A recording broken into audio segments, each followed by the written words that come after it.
Hey guys, just stopping by. Had to do a little ant.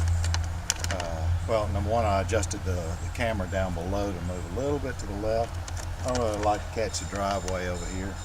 I also like to kind of get some flowers I planted over there in the bottom cam view. Looks like they're kind of eating through the feed down here, but I also need to come out and clean out the water basin. The deer, I think last night, looked like they pushed some, I'm sorry, I'm looking at a bunch of feathers down here. It looks like the cat got a bird or something. I don't know when.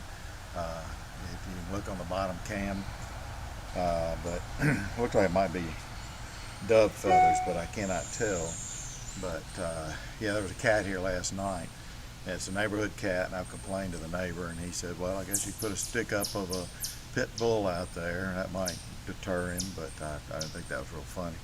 But yeah, I'm noticing some feathers down here, so apparently the cat must have gotten a bird. Something got a bird down here, because I don't think birds would shed that many feathers. I don't see any bodies or anything like that, but I'm going to clean out the bottom water basin. I got to refill these. Looks like they've eaten all the mealworms and nuggets out of here, so I might dump the leftover black sunflower seed in the trays below. I've got a mix that I just made that I'll bring out here. I also brought some whole peanuts because we had blue jays coming flying in this morning. You know, blue jays are real pretty birds. They're smart as can be, and the little suet nuggets, boy, they are just they will put down about 4 or 5. They store them, and then they go regurgitate them or pull them out and eat them later. Pretty smart birds. But anyway, a lot of action today. What I'm trying to do is train the birds to go in here and here instead of always putting mealworms down here, because when I got mealworms down here, they're not going to use the house feeders. House feeders come into play when this is out of mealworms. Tucker titmouse, Carolina chickadee, Carolina wren, and the female eastern bluebird know to go in these houses here. And for protein, the mockingbirds, when this is out, hit the suet balls or the suet feeder right here. So we got new nectar here. I just made a new batch of nectar. That's 8 cups of water to 2 cups of sugar. Now what you do is you boil the water first. Don't put the sugar in first. Boil it, get it to a rolling boil, turn it off, then mix in the 2 cups of sugar in that. Then I put it in a big jar like that and put it in the refrigerator. So next time this runs out, and I probably filled this one way too much, because there's one hummingbird that I see that's coming to this. This will go bad before that hummingbird will drain it down. So you know, I'll end up having to pour some out. I hear the mockingbird baby. You can hear that little psst, psst. Hey, that's a juvenile that's standing over here on a post, and here's 2 mockingbirds chasing each other around. But probably trying to protect that little guy. He got attacked yesterday, and I got that on Feeder Wars that I'm got a video that I'll be putting out pretty soon. And I also went to Okaloosa, that park again. Didn't get as good a footage, I don't think, this time, but I'll probably put that in the video. I've got some bluebird footage. I'm looking at a bluebird female looking out the hole in the nesting box about 15, 17 feet behind the feeder pole here. Yesterday, also, may have been, yeah, it was yesterday, I tried to more squirrel-proof the pole, but we've had some ants on the bottom when I don't think they breached inside the cam this time. Last time the ants got in the camera, so I guess sometimes they say all the rain, you know, that you're having kind of moves the ants to seek higher ground. But anyway, you could tell more last night that they were on it. You can't see it quite as much in the day when they cross over, but hopefully I'm working on that problem as well. Anyway, got some peanuts here, but I'm going to dump this out since it's just mainly black oil sunflower seeds in the bottom trays here. Squirrels love that stuff.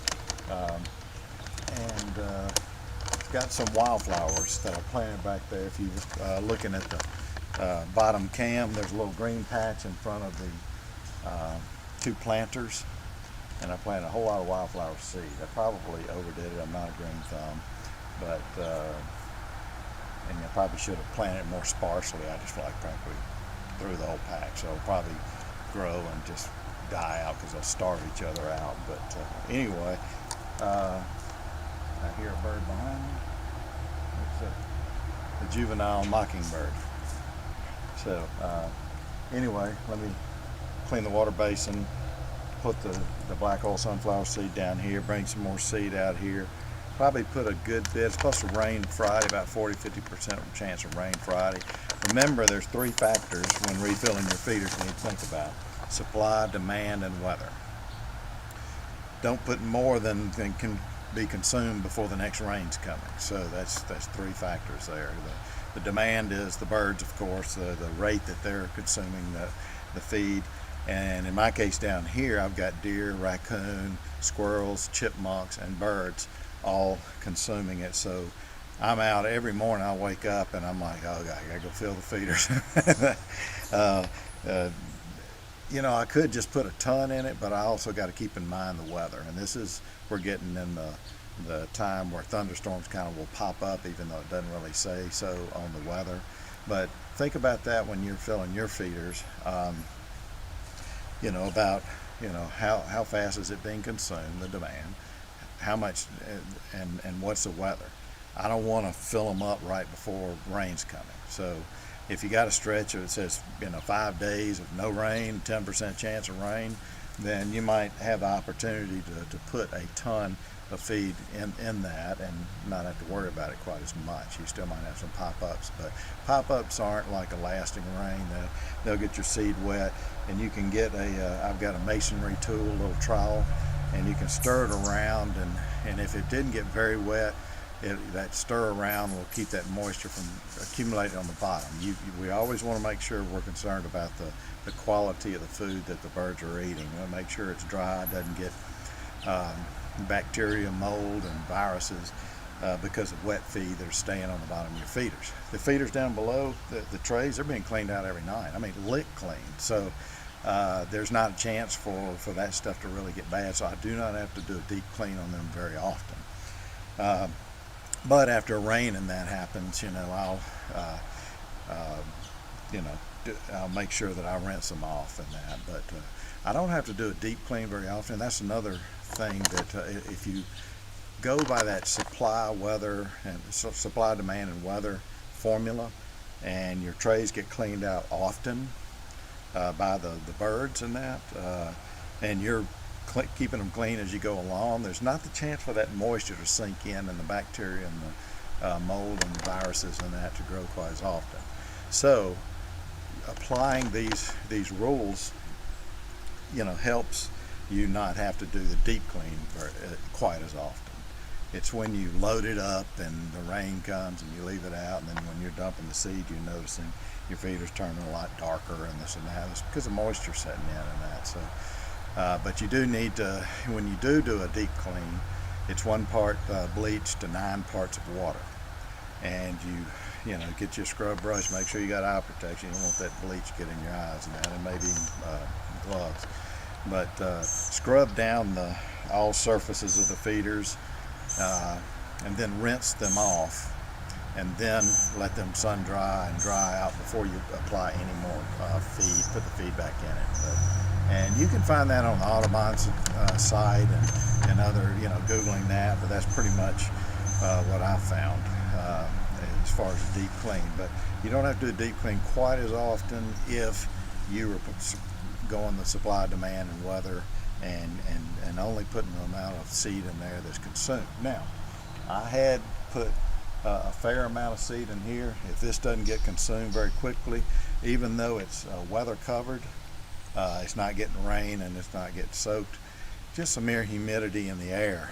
If it's been 4 or 5 weeks and that stuff's still sitting in there, you know, I need to check it, because overall moisture will creep into it from around, because it's got sides that I can put my hand in up there. I got holes on both ends, so it does get the moisture from the atmosphere, from around. The humidity seeps in. So recently I did have to clean these out, both of them, because I had too much, and I think I probably put too much in this time.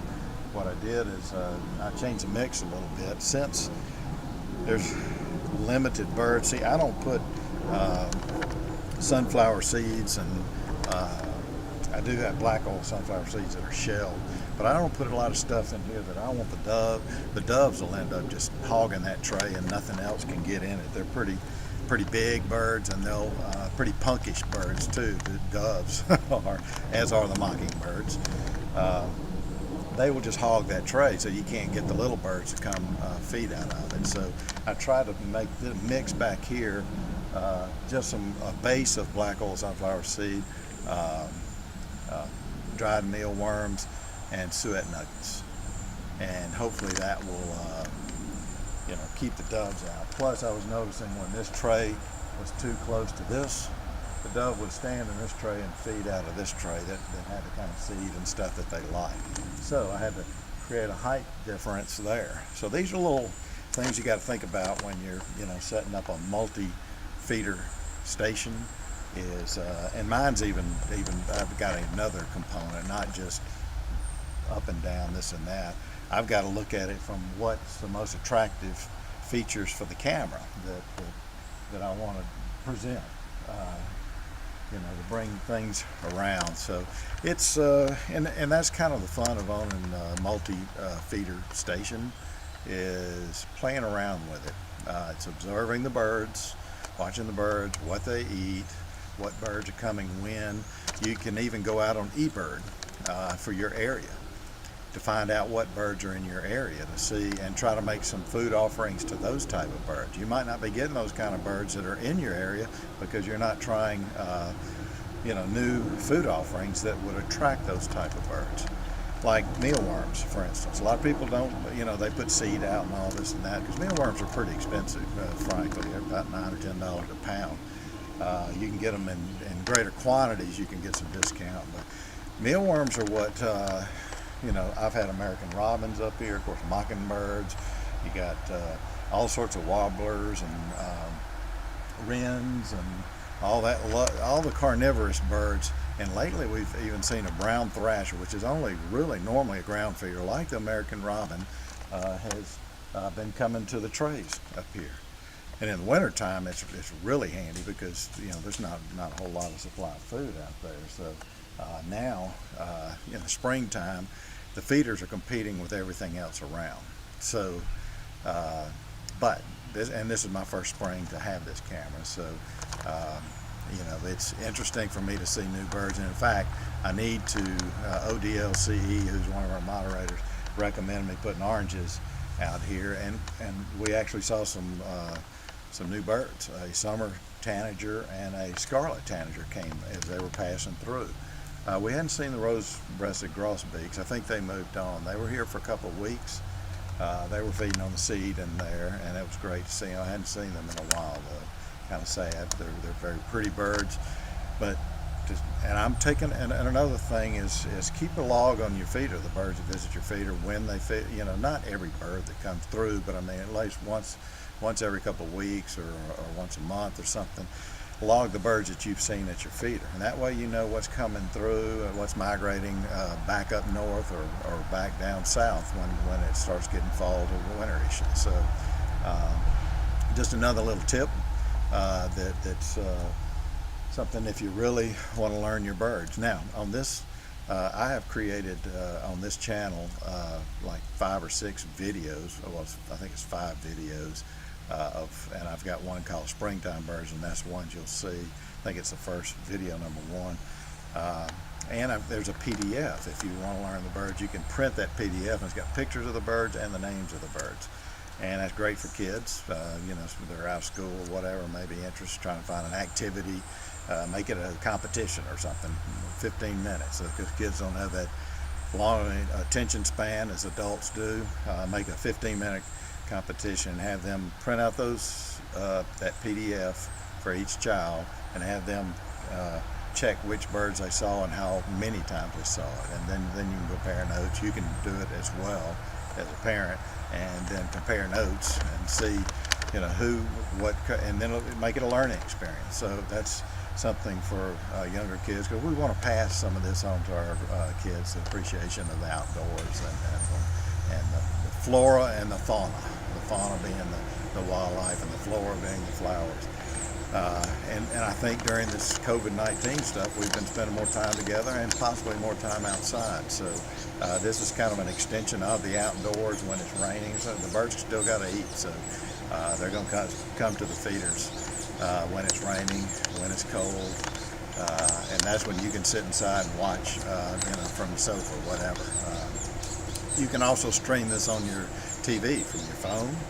If you've got screen monitoring on your TV or an Apple TV, you can actually stream this to a larger screen and watch it and chillax. You can watch that. You can put it on your second screen if you're at work. And if you don't have a second screen, take your phone. It don't run it on your phone. Plug your phone in and stream it to your TV while you're working on your computer if you only got one screen. So anyway, I'm sorry, I'm just chit-chatting along. The birds are griping at me because I'm hungry. Mainly the tucker titmouse is so funny. But the bluebird's going in and out of that house. I need to get my camera out and film that. The female's on there right now, and they must. I'm not hearing the babies yet, but she's going in a lot, and I've seen the male there as well. So let me get to work here and get out of your hair. Thanks so much for tuning in, and thanks so much for the comments, the questions. Be sure to thank the moderators. They do all the heavy lifting. I'm just kind of the maintenance man here, providing the camera and buying the feed and keeping the feeders filled and cleaned and hopefully in good order here. And I'm sorry when I was out of town. I was out of town for about 6 days, and feeders down below got to be a mess, and squirrels are trying to jump to here and messing up the camera and that. So I've tried to squirrel proof. I'll try to make arrangements next time for people to feed it. And once again, I apologize for that. But anyway, be sure to thank you, the moderators, because they spend more time here. I'm trying to do all the background stuff and not on quite as often as I used to be. So thanks again, and God bless you. Thanks for the donations too. I've had a couple of people step up. Ace was a big donator here recently. Humphrey Spogarden made a donation as well. So I appreciate all donations, because recently I've spent about $80 on some mulch. Kind of get this feeders down here. Really, it's more than that, but all the mulch and done some landscaping down there. I'm trying to make the bottom feeder a feature feeder as well. So when you come on the channel, you can check out both. Now, the easiest way to do that, which a lot of people may or may not know, some young folks do probably, not us old guys, is open a tab with this feeder on it, okay? And then what you can do is go down to that streaming link, right click on it, and say open in a new tab. And it'll open the bottom cam in a new tab. So all you got to do is, once that's that way, is click back and forth between cameras, because you just click on one tab, that's the upper camera, this one, and the other tab, the bottom camera. Real easy way. That's the way a lot of the moderators do it. In fact, they do it with several cams, probably stations or whatever. But that makes it easier for you to jump up and down on both of these feeders, find out what's going on, because we got a lot of ground feeding activity here. It's a blast to watch chipmunks and squirrels interact. They're all jumping all around. But anyway, just chit-chatting away, and let me get to work here, what I'm supposed to be doing, instead of chit-chatting here. But thanks again, and God bless.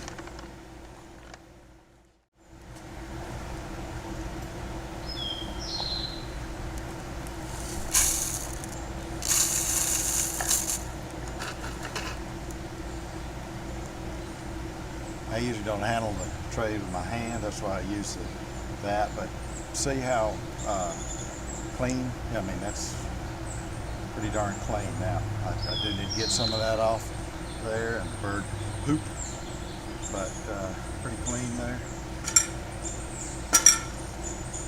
I'll come back and refill that in a minute and then put the peanuts and do a refill down below.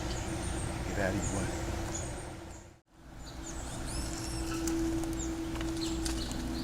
Alright, I'm not going to put too much in these trays right now because looks like we might have a little bit of rain for about an hour or so. Anyway, I want to show you this cool little 3-in-1 super tote. Holds 5 pounds of feed, and I've got a link to it on in the page description, the Amazon link, so you can buy it. Anyway, I guess the cool factor is it holds 5 pounds of feed. Got a spout, so it's easy to fill those others without spilling. And what I do, I've got a couple of these, is I go ahead and pre-mix. I buy a lot of different foods, and I do like to pre-mix things, but this got black oil sunflower seeds, suet nuggets, and dried mealworms in it. So this will be and probably got about 4 pounds of it mixed up here, and will be what I pour into the tray here. It's already pre-mixed, so I won't have to kind of come out here and add one element. Black oil sunflower seed, another trip to make the suet nuggets, another trip for the dried mealworms. Even though I do kind of add some dried mealworms periodically because they seem to clean that out. But anyway, great little 3-in-1 super totes, what they call it. It's by Stokes. Anyway, great little tool. And when it's sealed up like this, it kind of, you can store it so it doesn't get any bugs in or anything like that if you keep it in your garage. 5 pounds is a pretty good bit of food if you got one feeder or two. It will kind of keep you going here. But like I said, I got a couple of them. I've got one that I use for this feeder and one that I'll use for that feeder and that back feeder. So if you can afford it, they're not tremendously expensive. You might buy 2 at a time or whatever. Here we go.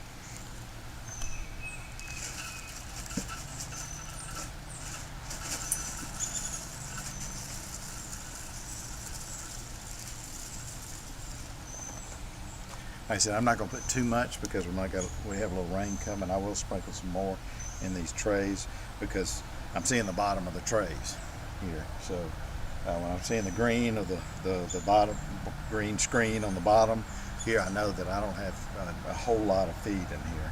Like I said, if it's going to rain here in about 10-15 minutes here for about 30 minutes to 45 minutes, I'm not going to load these up. I did bring a lot of feed. I thought I was going to load it up, and I checked the weather before I came out here, and I said, oh gosh, because it is looking a little dark, as you can tell around here. So anyway, I'm going to put a little feed down here below, just keep the squirrels, chipmunks happy, and then I'll probably come feed one more time toward the end of the night when it gets right as it gets dark, so I can stay out of the bird's way and get out of your way. Thanks.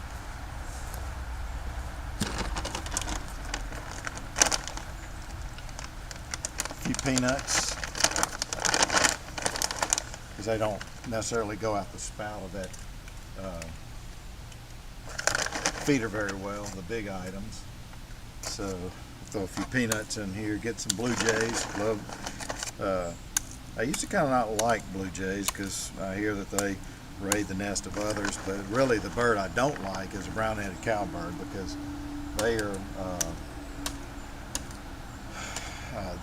they lay up to 36 eggs a season in other birds' nests, and then just leave. They leave the host bird to raise the bird. But the thing about the brown-headed cowbird is they're more aggressive, they grow quicker, so they like outperform the babies in the nest, the host babies from the mom and dad created, and so that causes some of the host babies to die because it's a lot of times you might have 3 or 4 chicks and one that doesn't get fed much might not make it. So the brown-headed cowbird, that's how they propagate their species, is having host parents. They're nest, what they call nest parasites, and that they're parasitic, taking advantage of good birds and host, and then they lay their eggs and then they leave.